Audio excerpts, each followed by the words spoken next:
What's up guys, it's Dylan Wills here with MotoOnline.com.au. We're out here at Ride Park in Victoria and we're testing the 2025 Honda CRF250R. So for 2025 they've gone with a 70% different frame with torsional stability in mind. So from what I understand, it's what I said before about the inertia, the front to back feeling, under brakes, getting on the gas. It's just a lot more stable and in one position. So straight away I noticed that. That was like the first thing that I noticed on my first opening laps. On this bike, they've got a redesigned suspension, a few little updates, a few little changes, but they have an all new triple clamp and an all new linkage at the rear. To be fair, I was a really big fan of the suspension. It was only a few clicks here and there and a little bit of geometry that I had to mess with to get it to what I like. I think we found 104 in the rear, and then all I did was stiffen the fork up 4 on the comp and went in 2 on the rebound, just to get that mid part of the fork to hold up a little bit better. But overall, like, there's not a whole lot you need to do to it. I think it's pretty good straight out of the box, just with minor changes. And that's for someone like me I feel like I'm riding maybe a little bit quicker than your average weekender would.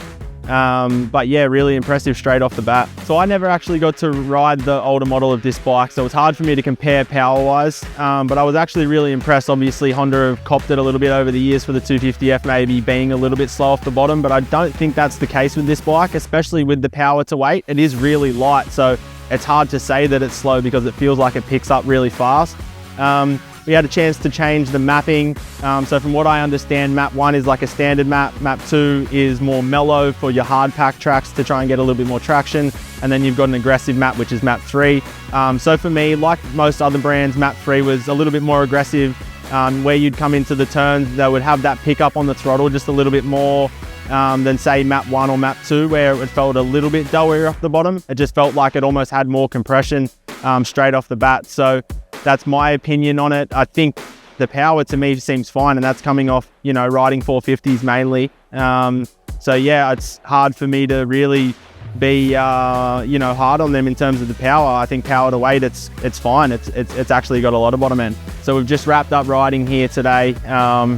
We had a change up at the last minute. We're at Ride Park in Victoria. The track was unreal. Honda put it on for us. Hospitality, bikes, track, everything was perfect. So a massive thank you to everyone at Honda, everyone at the Honda racing team. Keep an eye out on MotoOnline.com.au. We're going to have some stuff coming out soon, and really excited to share my thoughts. So make sure you check out everything we've got coming up.